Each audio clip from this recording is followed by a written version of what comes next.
kind of neat stuff there going on to get us in the Christmas spirit. And what else is going to put you in the Christmas spirit is a couple concerts that are coming up with Norris Kelly, my buddy here. How you doing, Norris? Hi, how you doing? Good to see you. Been a while. Been a few minutes. Yeah. Good to be back. Good to have you on. Thank you. Might have you back again next week too. Sounds good. Okay. Sounds good.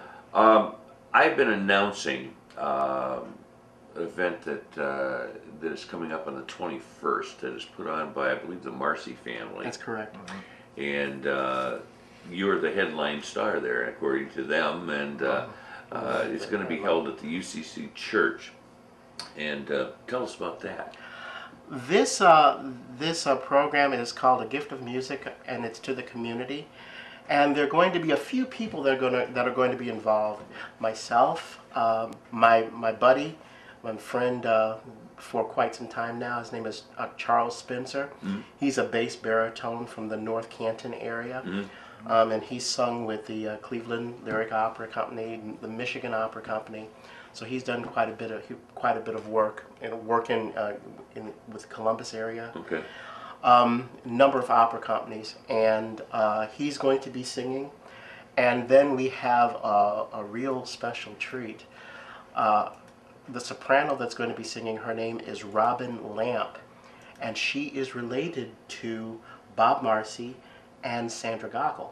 Yep. And she is currently a soprano singing with the Sarasota Opera Company. Really? Yes, right now. She's doing it right now. And she is singing and understudying the role of Netta in the opera Pagliacci. Wow. So it's quite a nice role. So obviously you guys have been rehearsing and stuff. Well, she's going to be coming in town on the 18th, so we get to rehearse. So she's hasn't been here? No, not yet. Yeah, the Lamp family were very well known in this town.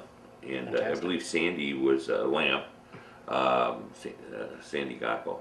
And I've known them for forever. And they are related to the Marcy family. And so that I thought that was kind of neat to bring her in for this. It was really a spectacular thing that happened. She came in to visit on a weekend, and she sang. She popped into our choir, and she helped the choir out one Sunday, and this utterly phenomenal soprano voice. When I say your socks are going to be knocked off, that's really? Exactly what I mean. A wonderful voice. And my buddy Chuck is absolutely fabulous too. Now, how did you hook up with him, Chuck? Chuck and I sang in Handel's Messiah. We did a performance of the Messiah in the Akron area, and we got to be friends then, and we've just been best friends since then. And we've done a couple of different performances, in one with the Tuscarora Symphony Orchestra. We did one with them, and again a couple of times there in the Akron area. Yeah. And so we've been friends since then. And he has even come, and for the first thing that we did for Northman Grove, that is on hold right now. But when we did a performance there at Northman Grove, he was one of the singers that came in and sang for the kickoff performance. So we've been working together for a little while now. Great, great. I also see Sue Krieg Sugars is going to be playing. She's a fantastic harpist. Yes, she is. She sings. First of all, she sings in the UCC choir, and she and I have known each other for just a few minutes. And she's going to be playing also. So she's going to be playing some pieces before the concert happened.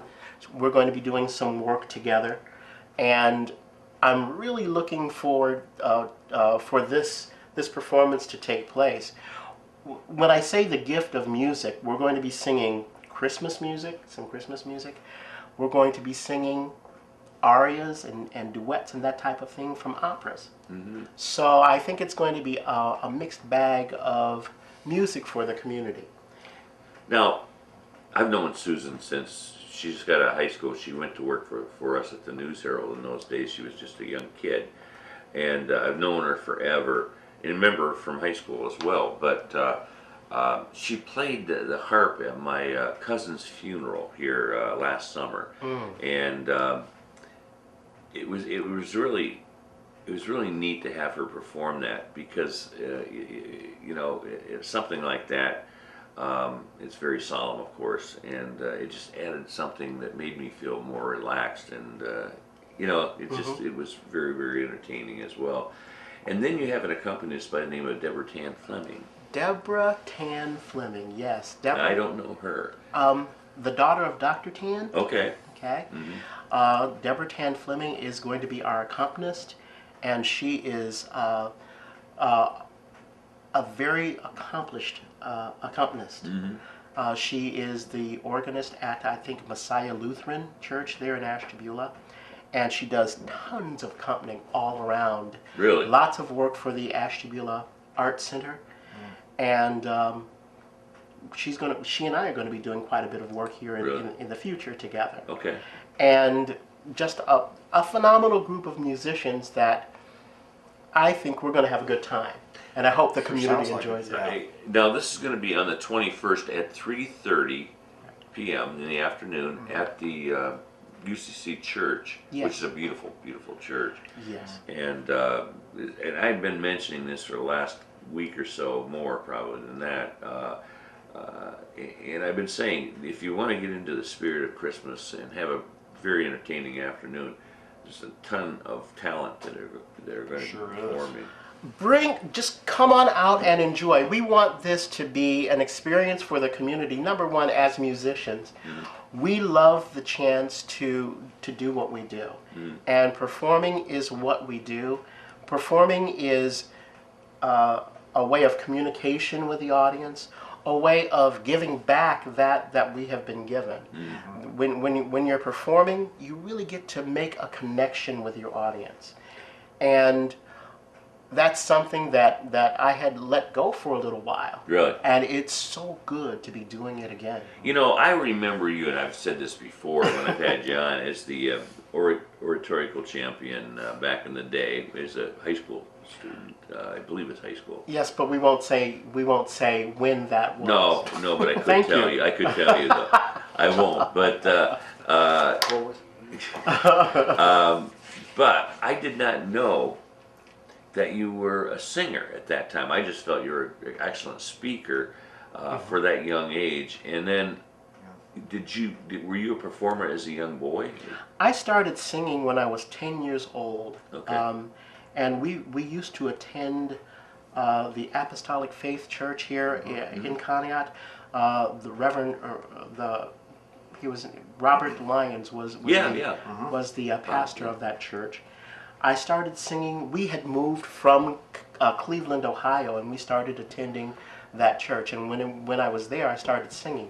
Started singing in their choir, and at that time, I was doing different with leading songs in the choir. That started at 10.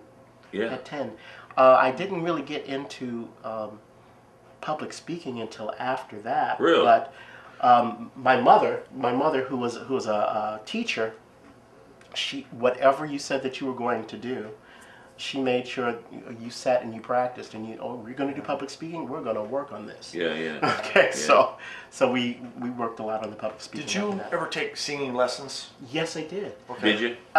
When I started taking voice lessons when I was 16 years old. And it was with a woman, her name was Sandy Matheny, and at that time she was the organist at Good Shepherd Lutheran Church. Okay. And so I started studying with her. And after I auditioned for Oberlin Conservatory and was accepted to the conservatory, and I formally studied voice there at the Oberlin Conservatory of Music. And when I did graduate work, I continued to study voice at the University of Denver, even though my master's was in a different area. Oh, so you continued music? I Norris and I were talking about. Were you exposed then to the classic music? Then you were not into rock and roll or any of that stuff. In my house growing up, no, you sang gospel music, you sang Christian music. While my parents were away, we would sneak and listen to the radio. But my exposure pretty much was to started because again we were playing classical music also at home, so that was really my exposure as a kid. And I really got really formal exposure and training again when I went to Oberlin College. Okay. And that's where you graduated? That's where I got my bachelor's of music from Oberlin College Conservatory of Music. Now Steve was telling me that you are a Speech pathologist. speech pathologist. I went on and got my master's degree in speech language pathology and audiology, and worked as a speech language pathologist for a few years. But then after I had done that in the school system, I went on and I did continued graduate work to get my principal's certification and licensure, and I became an administrator after having done that. Okay. Is that what you're doing now, or? Presently, I'm still trying to get Northman Grove to be working, and again we've talked about that. That's on hold right now because of funding, but. This is the former Lakeview Methodist Right, Church. the former Lakeview United Methodist Church. My neighbor. Right. So no, I'm not doing any speech language pathology right now, Okay. but Okay. you know, I could. Yeah, right. Definitely. Now you have another concert coming up. Yes, we have another concert, and that is the joint choir concerts that are the choirs that are going to be performing at the Assembly Church there on Route 20. Assembly of God. The yes. Assembly of God Church there on Route 20. This is happening on December 14th. That's this Sunday. That's this Sunday at 4:30 p.m. A number of choirs are going to be there, and this is something that has been happening annually for quite some time now. I remember this happening back when I was in high school. This was going on. Yeah, it's and a this tradition, has yes. been a tradition for quite some time. We're a number of church choirs are going to be performing, including Good Shepherd, the New Leaf United Methodist Church, UCC Church is performing, on the Ashtabula County Music Society, the Choral Music Society, they're going to be performing. So there are a number of choirs, and I know I have not gotten all of them by any means, but there are a number of churches that are performing because we're celebrating this whole gift of music to the community. Is this going to be a Christmas concert? This is a Christmas concert. Okay. Right. This coming out, and that's the first I heard of that, to be honest with you. I have not gotten anything. Yeah, what time is it? This 4:30. Sunday? 4:30. 4:30. The This Assembly coming of God. Sunday. Right. This coming And Sunday. Yeah. usually the place is packed. We want people to come on out and enjoy the music with us. Please come on out. I think you will really enjoy the musical events that are taking place there. You get to hear a lot of different styles of Christmas music that will be happening. And again, it's at the end there's a lot of singing together and there's a really warm feeling that you get when all the people are there celebrating the holiday and the reason for the season together. Absolutely. That's great. And that's a free. That's a concert, free, of course. yes, it is. As the other one is also. Yeah. As it is, Yeah, yes. Yeah. Again, these are gifts to the community. But please, we want you to come out and enjoy the art form with us. Yeah, and get in the Christmas spirit, really. We'll put you in it. I want to go back to your project that we briefly discussed earlier, but would you explain what because I think this would be, if it really takes off, what it would do for this town is amazing, because you would be bringing people in from all over Right. the country. Right. Possibly the world, you never know. Right. Tell us about your dream for this. The dream is the Northman Grove Arts Settlement, and it's the old Lakeview United Methodist Church that it's going to be housed at. What it's going to start is as a summer program for high school and college-age students that are serious about performing. We have a number of faculty members that have agreed to come in from different colleges and universities around the country, including Oberlin, Baldwin Wallace, Penn State, the University of Eastern Illinois.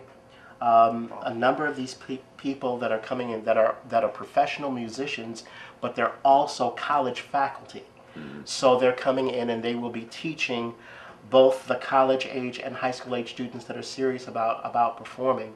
There'll be 3-week programs that they'll be training during the course of the week, and then there'll be performances for the community.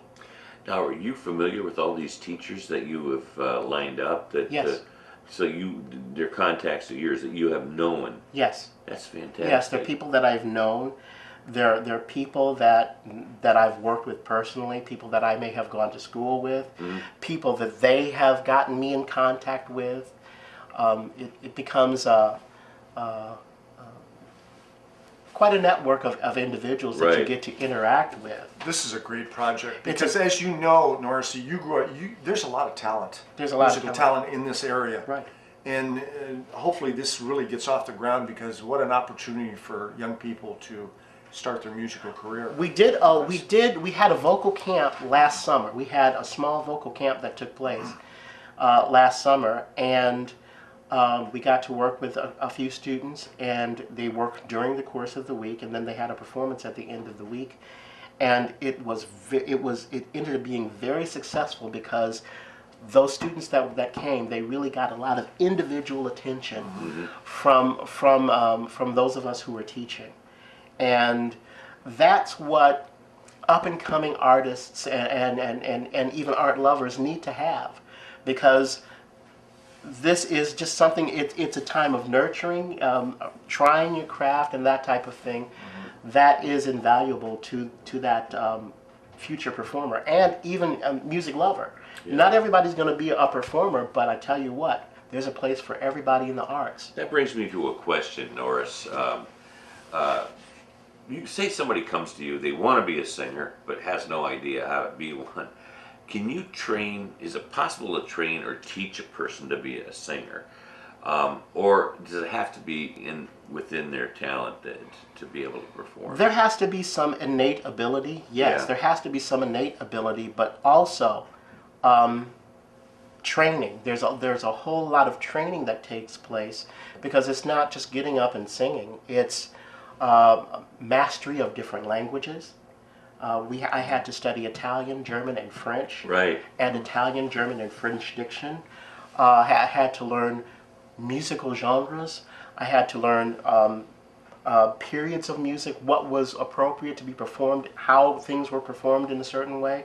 So there was history that was learned, there was musical theory that was learned. All of this was a part of becoming a well-rounded musician. So yes, but there has to be some innate ability to do it at first. However, sometimes that also works on a continuum. There was an individual, a very famous opera singer. His name was Cheryl Milnes, who was a world-class baritone that did not do well in his college years. In fact, I heard that he didn't pass his singing juries, undergrad. But he went on and he continued to study and became one of the most well-known operatic baritones in the world. Wow. They always, when they mention Sinatra's name, Frank Sinatra, they always say that he was a master of phrasing. Yes. But I don't understand what that means. Phrasing is you can say things in a different way. You can say, "May I go to the store?" We need to go to the store. We need to go to the store.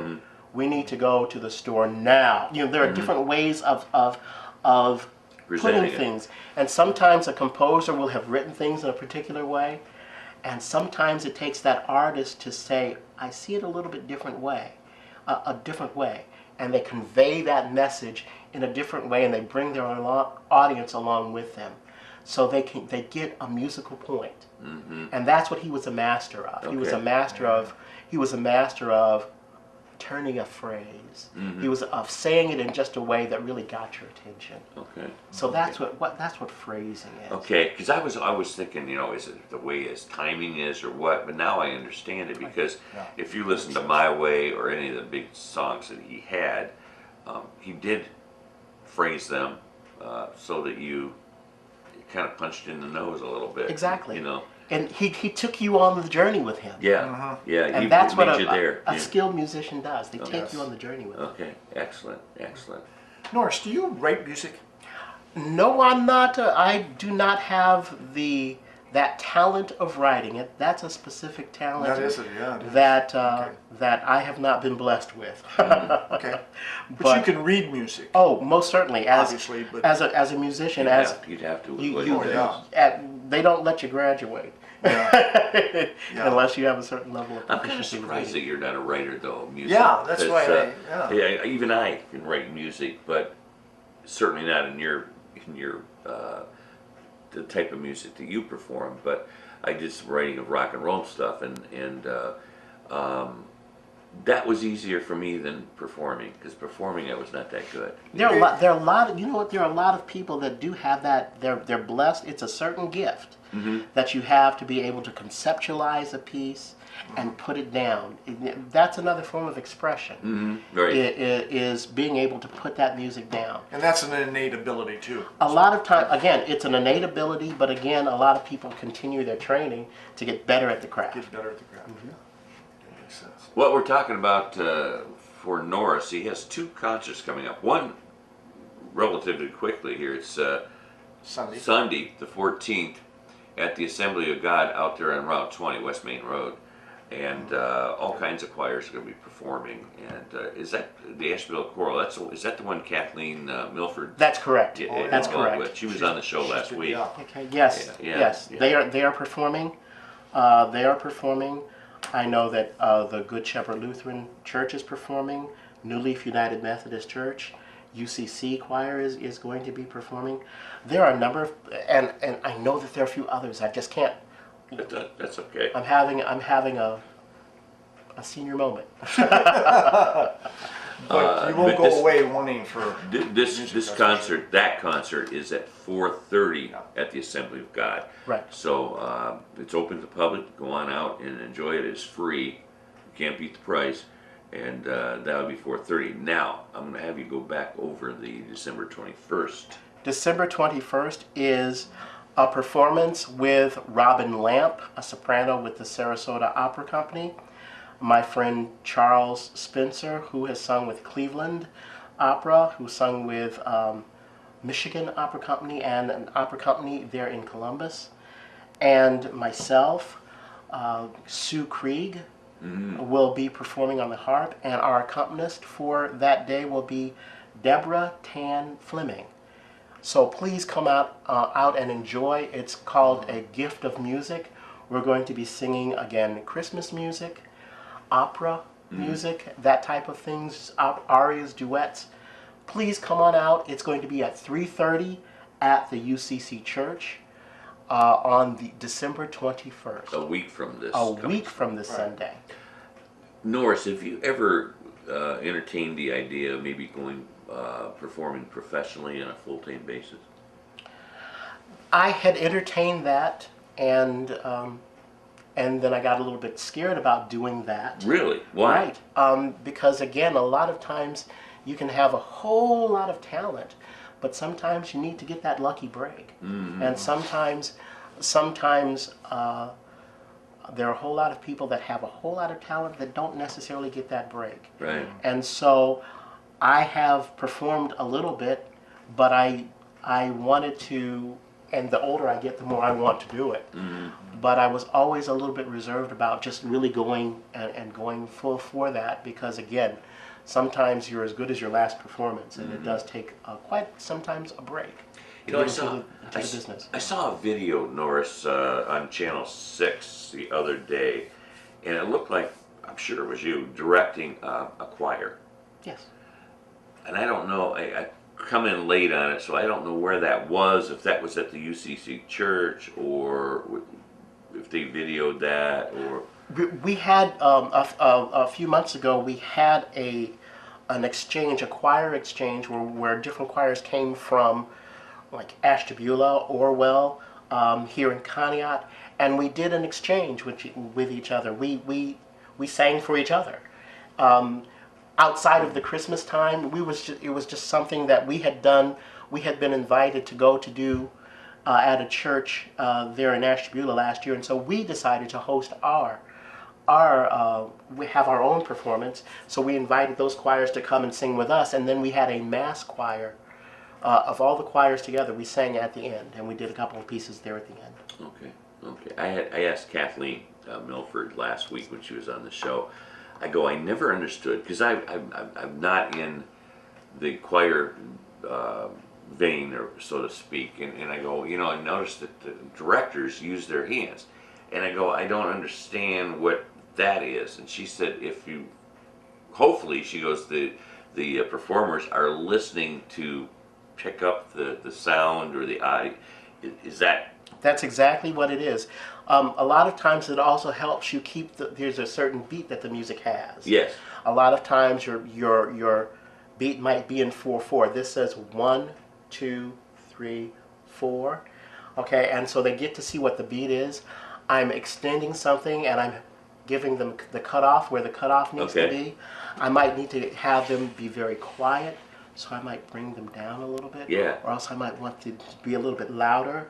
Give me a louder sound. So I'm trying to pull all of that out, keeping the beat of the rhythm and doing musical expression. Mm-hmm. The direction helps you do that. Here's my question. Yes. Obviously, they know what you're doing. Like as an audience member, I don't. You hope. As an audience member, I don't know that because I'm not into that. But so, do you have to teach them, or? That's why we have the rehearsals. We a lot of times we learn the music, we learn the notes first, then we start looking at the expression. Okay, so we've got the notes up under our belt. Now we have to take it past just the note, having the notes. Right. Now we have to make music with it, and the idea that the director is how do we best make the best music that we can at the time. Gotcha. So I learned a lot here. Obviously the director of any musical performance is a key component of that. But I watched all the directors, and it appears that the musicians are not looking at him. They're looking at their music or they're playing, but they have to be looking at you for directions. Yes. Why does it appear that they're not looking at you? But they have to be. They are. Well, a lot of times How does that work? What happens is, in a choral situation, our people they're looking at the music and then they're also looking up. Mm-hmm. Okay. A lot of times, musicians that are like instrumentalists that are playing, their stands are situated in a way where they can see the music and then look up to be able to see the conductor. I've seen that. Yes, it looks like they're looking at the music, but they're also continuously scanning what's happening there with the conductor or the director. Wow. I've learned so much in this interview. It's amazing. Yes, really. It's amazing. Very educational. You promised me you'll come back next week. Oh, you have Yes, to. sir. And let's see, the 21st. So we have to do it probably the 18th or. I would love to be here again. Okay, email me and I can reply to you on. I'll check the calendar and see what we got open. That's a plan. So I don't have you waiting around and all that stuff. Okay, very good. Excellent. Norris Kelly, a good friend of mine for many, many years. And I covered him when he was just a young lad. Just a few years ago. Yeah, just a couple of years. Couple years ago. Yeah. I wish I was your age, Norris. Good interview. I appreciate you coming in, buddy. Thank you again, sir. And don't forget, this coming Sunday at the Assembly of God, 4:30, beautiful Christmas concert with a lot of great choirs that will be performing there at 4:30. So you want to check that out, and it's free. So. And December 21st. The following Sunday. Be there, aloha.